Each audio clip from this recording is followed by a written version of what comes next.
Today we're going to review the 2018 Parnis Ceramic chronograph watch. I was really excited when I got a call from my post office telling me that my watch is ready to be picked up. So I drove to the post office and picked it up. I've been wearing this watch all day. So this is the end of the day review of the first day of wearing this watch. And as soon as I saw this watch, this is one of the few pieces that I know I just have to have in my homage watch collection. We're going to talk about a few aspects of this watch, including the brand, heritage to homage, the aesthetics of this watch, comparison with a genuine Rolex model, the movement, function, the Lume, and lastly, I'm going to show you how it looks like on my wrist. Now we'll start with the brand. If you click on this video, chances are that Parnis is no stranger brand for you. In fact, you might already have a few Parnis, like me. Now here I also have with me my Parnis GMT Pepsi bezel,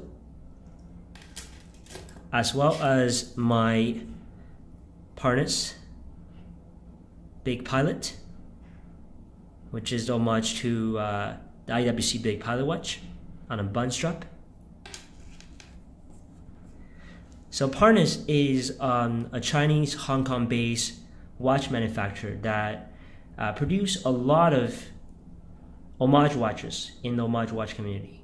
Primarily, they produce a lot of die-wear watches, which are homage to the Rolex and Panerai lineage. I purchased this one from eBay. I will leave a link in the description so you know where to find it.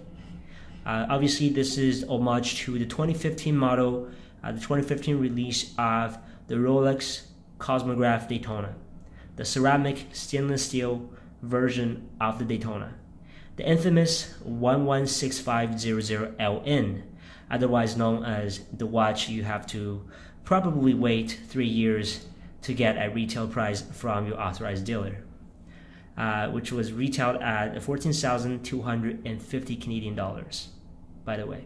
So let's take a look at the aesthetics of this watch first. I'm going to demonstrate how it works, and then we're going to compare the similarities and differences to the 116500LN. Now the watch is 40 millimeter in diameter. I believe that is the length of this bezel right here. It is 13.3 millimeter thick. So it's by no means a thin watch, but it's also not a very thick watch. We can compare it with the GMT right here. You can see that it's actually just maybe a slightly thicker than it. And of course it comes with a sapphire crystal, a ceramic bezel, a very beautiful black ceramic bezel insert that is very reflective, but it seems like it does not get dirty very easily either. So you can see that I'm just pressing on it. You can sort of see the fingerprint. And of course, it is in 316L stainless steel polished case. So let's see the case. You can see that it is polished all around. Okay, here's the back right here. So the case is fully polished. And the bracelet, it's also 316L stainless steel. The bracelet that is polished in the center links. So you can see these links in the center are polished. Here as well. And brushed on the side. Two sides are brushed. Let's see the buckle. So this is what the watch looks like. and it is adjustable. The bracelet is adjustable by screws. So I have a pretty small wrist, so I pretty much took out all the screws of this bracelet. And the dial is a white. Of course, it says Parnis chronograph on it. It looks very beautiful. It looks very nice in both high and low light conditions. And it features a quick release buckle. So you press down this, the buckle goes in, and you press these two levers here to release the buckle. Very nice, very smooth buckle as well. Parnis did a great job at the buckle. The buckle also has micro adjustment, so I'm going to show you right here. So this a trick with the buckle is that if you do want to have a little bit flexibility in your buckles, you can do this. You do is press down this, and it comes out. So now you have just about maybe half a regular link of adjustment. So in case you ever dive with this watch, and you click it back in. So very nice buckle as well. Very nice finishing, and it has the screw down crown. Sorry, not screw down crown. Screw down pushers, but not screw down crown. So the pushers at 2 o'clock position and 4 o'clock position are screw down pushers. You can start, stop, and reset the chronograph. The crown, however, it's not a screw down crown. You can see that it rotates freely. And let's take a look at the dial. Okay, so the dial says Parnis chronograph at the 12 o'clock position. And the subdials are the 60-minute counter for the chronograph function, small second hand, and 24-hour indicator right here. So that's what it looks like on the dial.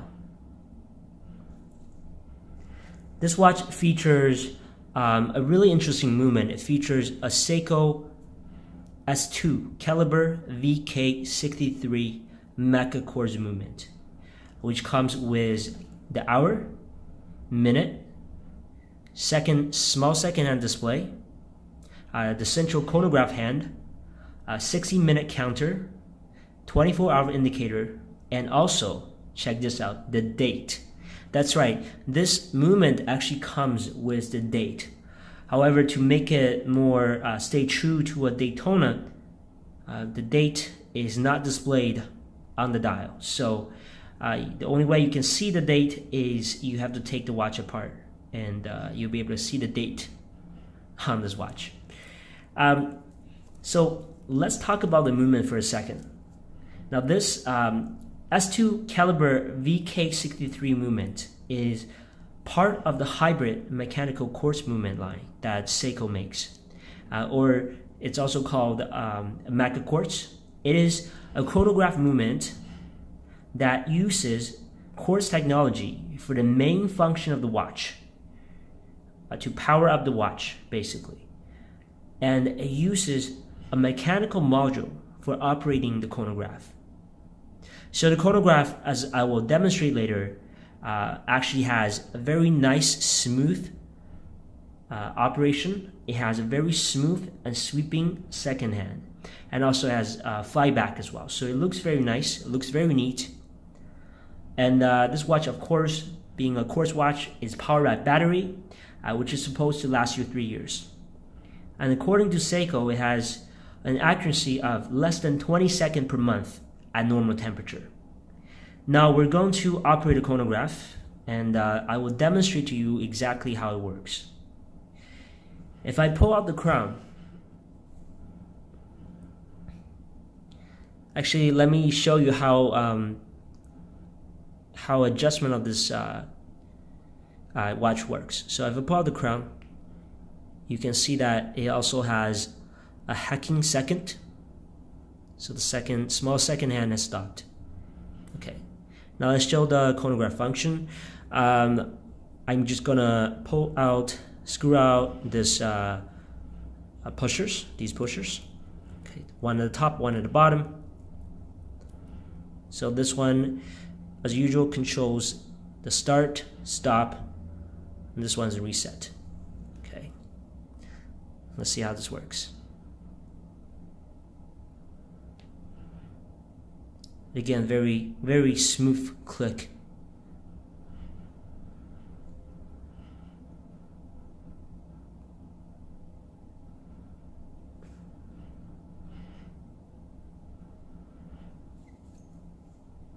Let's just take one last look of this watch overall, what it looks like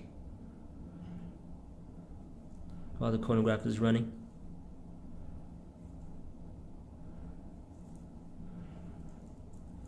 This is the case back. Very, very well made. The build quality on these, I think, is amazing for the price. So you can see the chronograph is still running, and this is the 60-minute counter for the chronograph, so it is going. Okay, we're gonna stop the chronograph. Very smooth start and stop pusher, and then we're gonna reset this watch. You can see that it is a flyback chronograph, and that's all because of the mechanical module that operates this chronograph function of the watch, which is very nice. Very nice.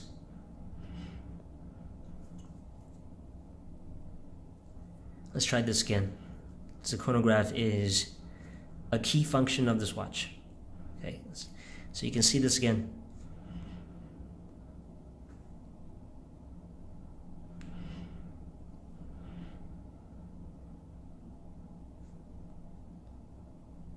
Chronograph is running.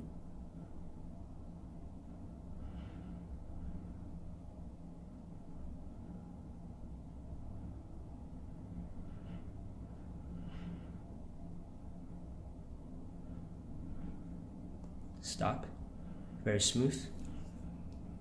Resetting.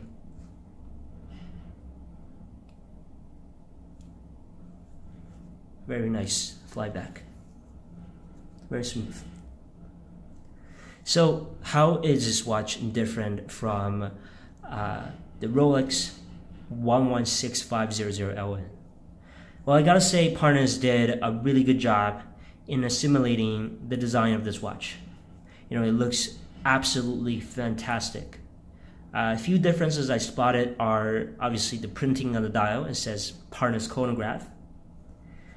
And the ceramic bezel, it says tachymeter on the ceramic bezel, whereas on the genuine 116500LN, it actually says unit per hour. And also, and probably one of the things that I feel like Parnis could improve on is to have a screw down crown for this watch. That would actually make this watch perfect. The subdials are also a bit different comparing to the genuine Rolex.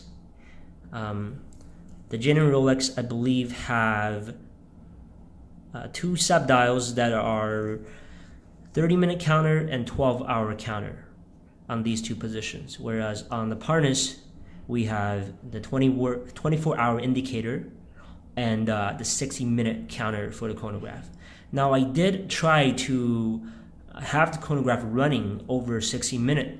Now what happened is after 60 minutes, the chronograph hand along with the subdial would actually reset itself. So it stops right at 60 minutes. So that was pretty cool. And lastly, let's check out the lume of this watch. We just have to check it out, right? So let's see how good it is.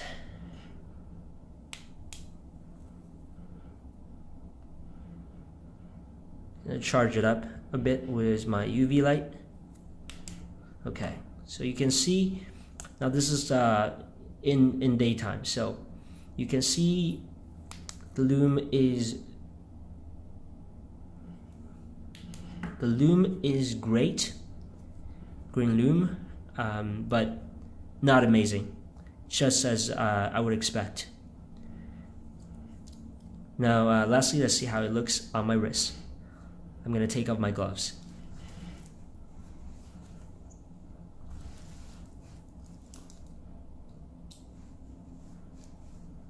So here is a wrist shot.